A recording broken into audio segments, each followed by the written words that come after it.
Okay, so I'm going to talk about something a little different in the sense that I think a lot of attention has been placed on neurological and myopathy aspects of mitochondrial disorders.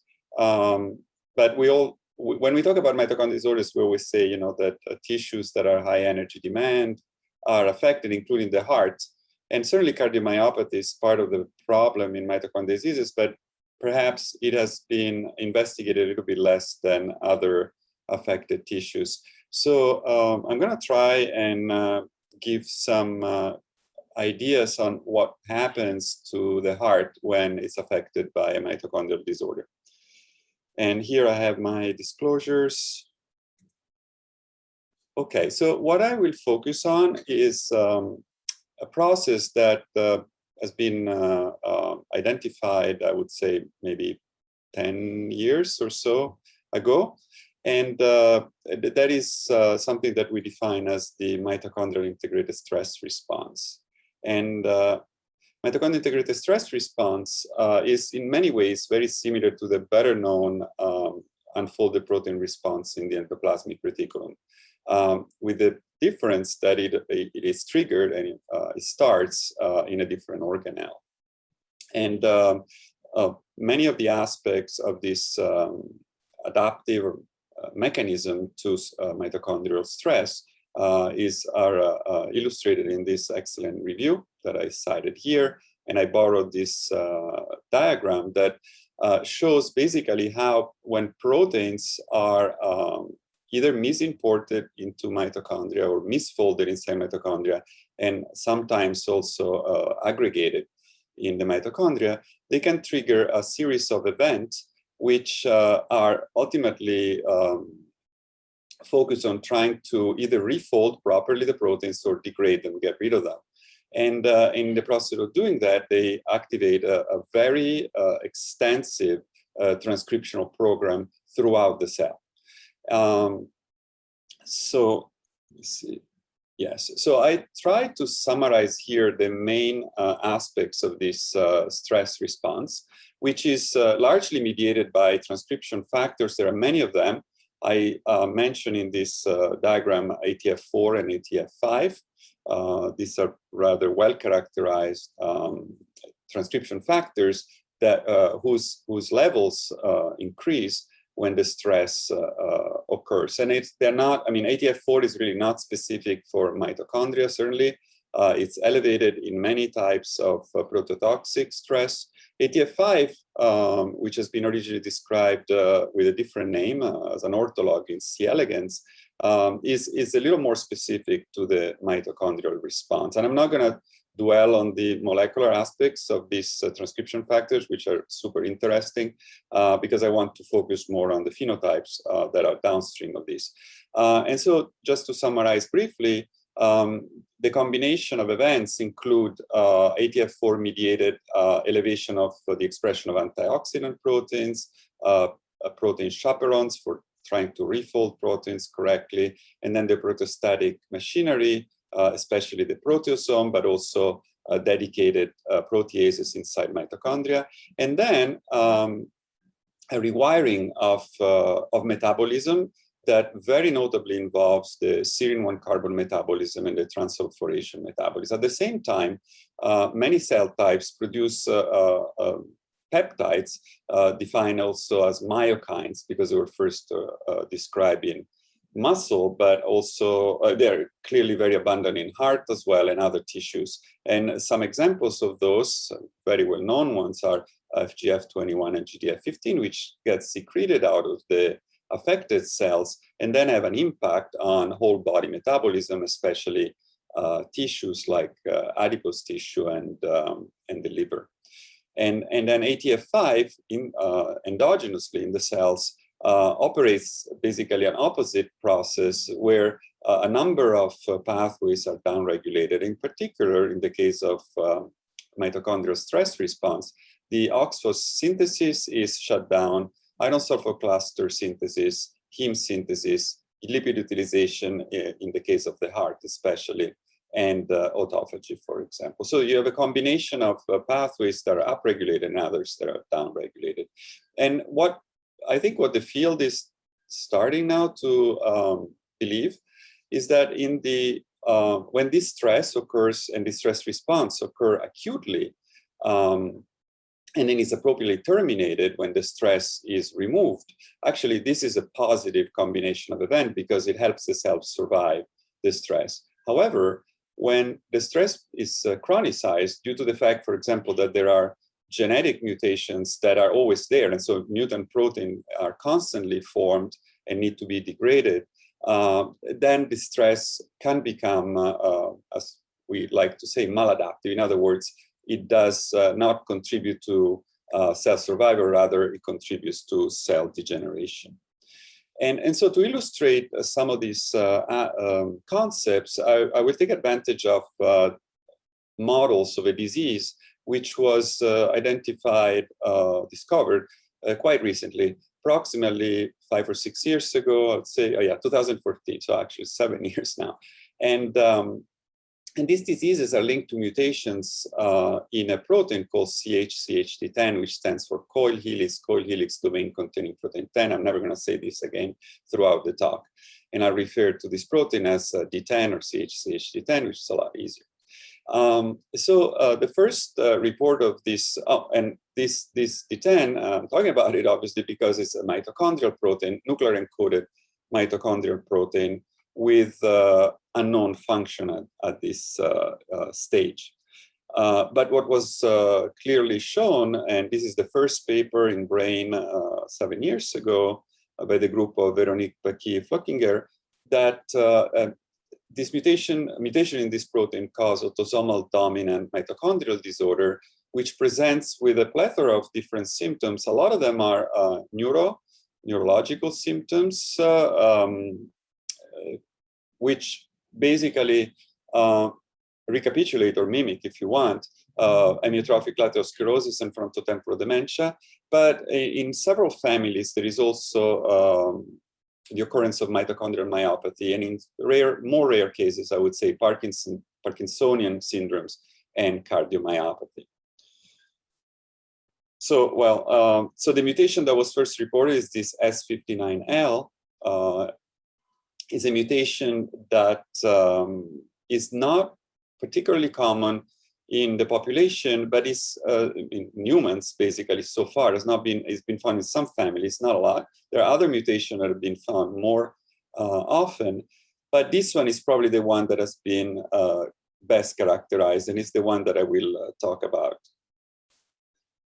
today. So just briefly, CHCHD10 is a protein, as I said, is a mitochondrial protein. It has a paralog protein called CHCHD2, and they're very similar. They resulted from the evolutionary divergence, basically, of one protein that was duplicated, I don't remember, like 50 million years ago or so, about the time when the speciation of mice occurred. And the two proteins are relatively coordinated, meaning that tissues that express a lot of one also express the other at the same time. And we've done some studies a few years ago on the biology of this protein. We still don't know exactly what it does in mitochondria. We have some hypotheses. I'm not going to talk about that today. But we know that it's localized in mitochondria. It is embedded in the inner membrane.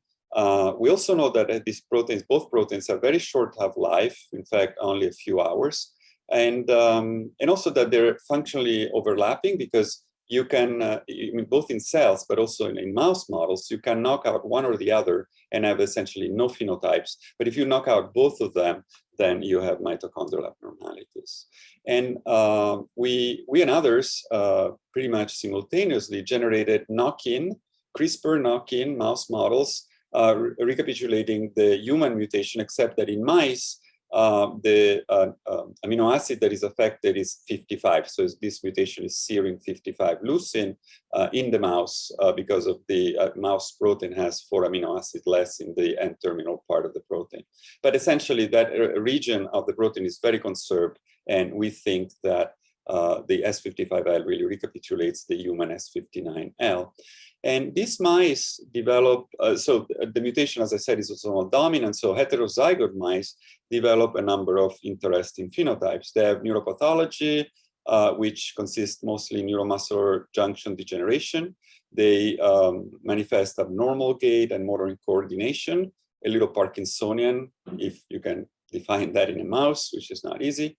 But they also develop muscle weakness, proximally starting at 200 days, measurable at 200 days of age, and exercise intolerance, as inability to prolong exercise on a treadmill, for example. And they die of cardiomyopathy. So there were three labs made this mouse exactly in the same way, and they all found the same phenotype. We all found the same phenotype, very consistent cardiomyopathy that is fatal at the middle ages of the mouse. Whereas other organs, such as liver and kidney, for example, that express high levels of this protein, are absolutely normal. They have no pathology whatsoever and no biochemical evidence of dysfunction. That's very interesting. There seems to be tissues that are exquisitely sensitive to this mutation. And looking at the heart, and this was published when we published this mouse a couple of years ago now, we found that there was a thickening of the heart walls, especially left ventricle. There was, it's not shown here, but there was a reduction, very significant reduction of the left ventricular ejection fraction, and the heart was bigger. And when we look at the histology of the heart, we found this is the mutant heart here in H&E. You can see there is vacuolization, and as well as a lot of fibrosis. And so this type of hypertrophic cardiomyopathy is very similar to what has been described in other models, or in fact patients with mitochondrial cardiomyopathy. One obvious comes to mind is like Friedreich ataxia, for example, where unfortunately patients succumb to hypertrophic and fibrotic cardiomyopathy. And when we looked at the mitochondria of the heart by EM, you can see here, this is a very large magnification. This is a wild-type litter-mate. You can see here in the heterozygote mutant mice that there is a major disruption of the ultrastructure of mitochondria. Cristae are largely lost or malformed, if you want. And interestingly, and as I mentioned earlier, if you completely knock out D10, CHH10 in the body, and this is hard, but the same occurs in the brain, you have absolutely no alterations of the mitochondrial morphology. In the heterozygote mice, we also find a very stereotypical response, which may be very well related to the Cristae disintegration, which is the accelerated or enhanced processing of OPA1 long forms with the accumulation of the shorter forms. So we don't know, it's always a chicken and the egg with OPA1 processing, whether it's the stress that triggers or OPA1 processing. I tend to believe that in this case, at least, the prototoxic stress induced by the mutant protein triggers OPA1 processing and ultimately also Cristae disruption. So what we found in these hearts is that there is a very massive accumulation of aggregated proteins. Both the D10, so CHH10 is the one that actually harbors the mutation, but its paralog protein, CHH2, is also aggregated.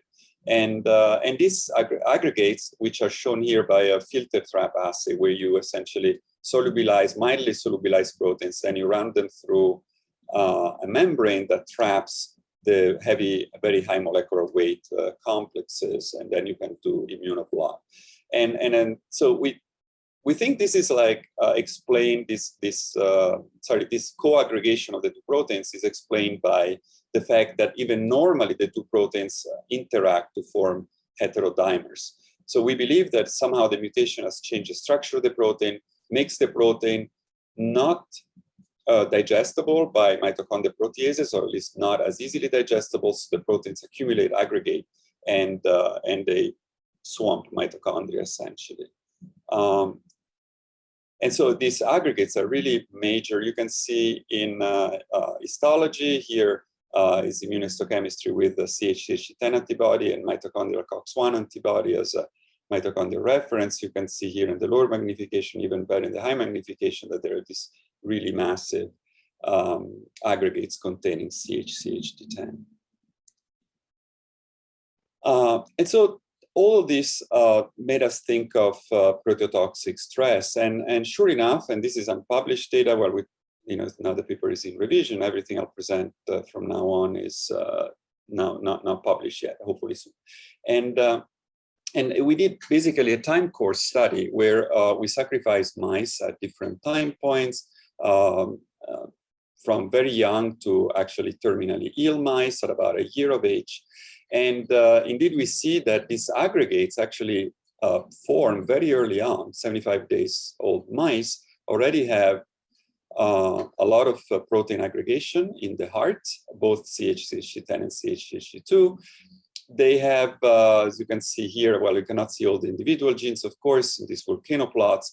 What I try to convey here is that as time goes by, the number of genes that have been sort of broadly associated with the integrated stress response increase from 92 at 75 days to 273. These are the genes that are differentially regulated, either upregulated or downregulated. As I told you before, the whole program is very complex, and there is a balance of genes that need to be upregulated and downregulated.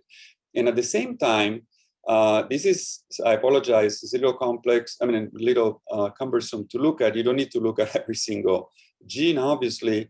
At the bottom here, we have the different time points. This is a gene expression heat map. And the last column is always protein. So we did proteomics as well, in addition to RNA-seq. And these are, but this is only one time point, 125 days. This is before the onset of the the symptoms, the visible symptoms in the mice. And as you can see, these are proteasome subunit expression levels, especially the protein levels. They're all significantly increased. And many of the genes are also upregulated. And this all fits in this idea that the cell, the heart in this case, is trying to get rid of these aggregated misfolded proteins.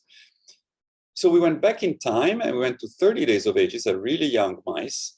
And finally, we found a little bit of a difference in terms of aggregates. So you can see here comparing 75 to 30 days. 30 days, there is still some level of aggregation, but certainly less than at 75 days.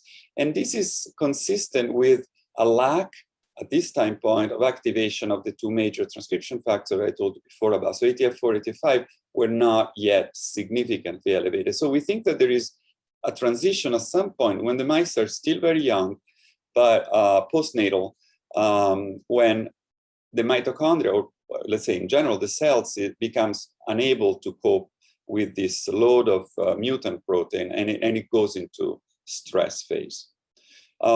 Again, please don't look at every single thing. I know it's a lot. It's from the figure of the paper.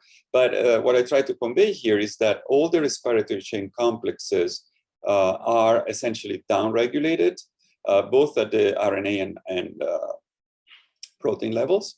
And at the same time, we also see a downregulation of the enzyme of beta oxidation, suggesting that the heart is now somehow shifting. As you probably know, heart use fatty acids for the most part for their energy metabolism, and they use glucose much less. Instead, very early on, so as soon as these aggregates form and the stress response starts, there is a shift from beta oxidation to glycolysis, and glycolysis increase is very clearly illustrated by the fact that there is a switch between the two major isoforms of the glucose transporter, where GLUT1, which is typically the fetal isoform, is now upregulated. GLUT1 has much higher capacity for transporting glucose inside the cells.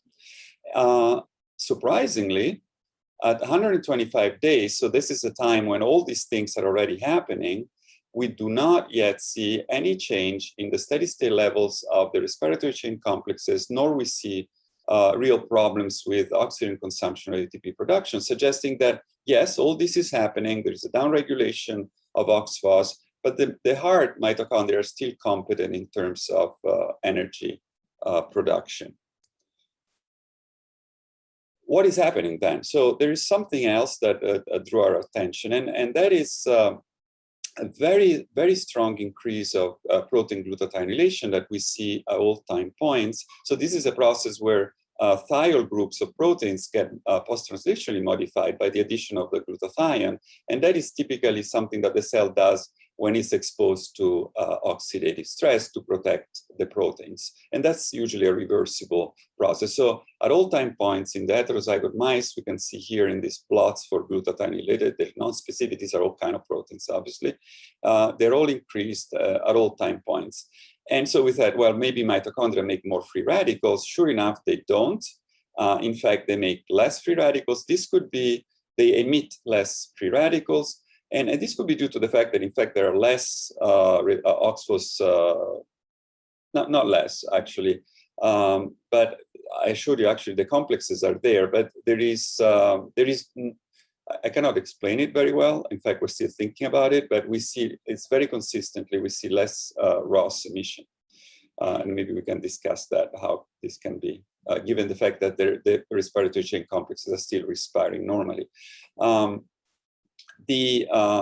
However, there is a very strong increase in the expression of NADPH oxidases. And these are enzymes that are known to be upregulated in hypertrophic cardiomyopathy.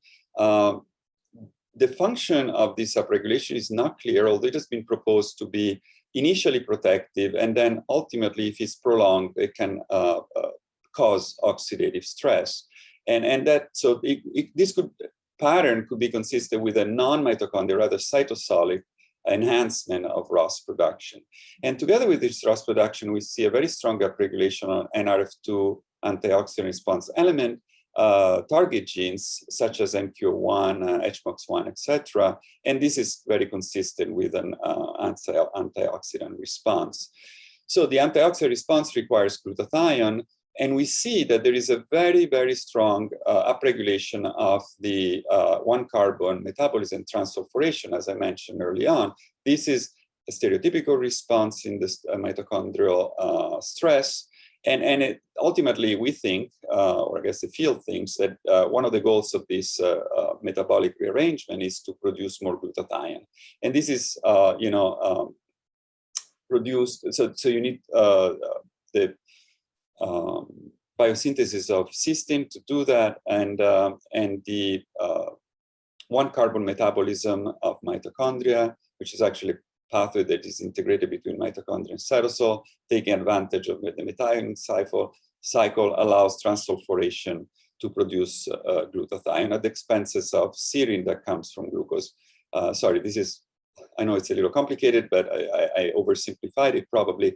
But the bottom line is that there is, we see this very strong upregulation of this pathway. And at the same time, we see major changes in the metabolites. So so in green, I forgot to say, in green is upregulation of the RNA-seq, and red is downregulation of RNA-seq when it comes to metabolites that we measure through metabolomics. Blue means upregulation, and green means downregulation. Sorry, red means downregulation. And so we see a very, very strong increase in the levels of cystathionine at all time points, but glutathione is never really increased, not even at the beginning, and it ended up being significantly decreased at the later time points, at least at, when the mice start getting really sick, which makes us think that as much as the cell is trying to produce glutathione, the rate of consumption surmounts the level of biosynthesis. And one thing that needs to be highlighted here is that all these pathways are actually highly integrated, and there are a lot of substrates that are used for one thing cannot be used for another. And one pathway that is very clearly connected to the methionine cycle is nucleotide biosynthesis. So what we think is happening is that the cell is shifting or redirecting metabolites towards glutathione biosynthesis and sucking them away from nucleotide biosynthesis. And so on the one hand, we see upregulation of a lot of the enzyme in both the pyrimidine and purine biosynthesis, either at the RNA level and or at the protein level. But this is happening probably as a compensatory mechanism, because in reality, what we see is that the levels of those actual metabolites, so the many of the nuclei, especially purines, are downregulated. And so we see a deficit of all the adenine intermediates, including adenosine. And adenosine is important because it has a very strong cardioprotective role. So a lack of adenosine can actually contribute to the cardiomyopathy. And as Micho, Irano, and many others have shown over the years, conditions where nucleotides are imbalanced in cells often result in mitochondrial DNA depletion. And sure enough, we see, and this is now we've seen that also at other time points in the lifespan of this mouse, there is a significant depletion of mitochondrial DNA copy number. So we think that this may be, in fact, the result of the nucleotide imbalance, because when we look at the expression of all the enzymes involved in mitochondrial DNA maintenance and replication, those are not really affected. Lastly, what I want to mention is that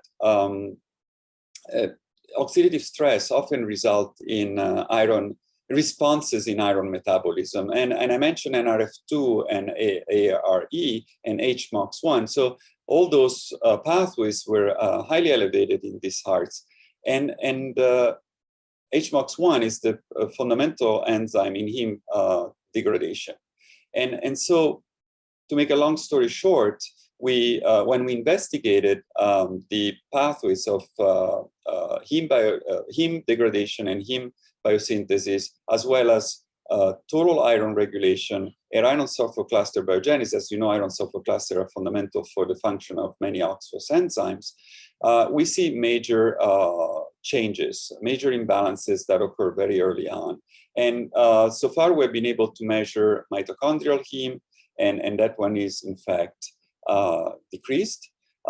We unfortunately were not able to measure iron sulfur clusters directly, but we saw that several enzymes, including frataxin, at later stages of the disease are downregulated, whereas there is an attempt probably by the cell to generate iron sulfur cluster outside of mitochondria, because these enzymes, which are part of the biosynthetic pathway in the cytosol, are all upregulated. So we think that overall there is an iron dysregulation, especially affecting heme, and that could be downstream of oxidative stress. So to summarize, what we saw and what we think is happening, we think it's like sort of a cascade of events, which starts with the aggregation of proteins, in this case, D10 and D2 inside mitochondria, which induce mitochondrial stress response, increases a number of pro-oxidant enzymes, which cause redox imbalance, which on the one hand activates antioxidant responses to NRF2, for example, heme degradation, which can worsen mitochondrial dysfunction in the later stages of the disease. But the other thing that happens, as we said, is increased transsulfuration and an unbalance.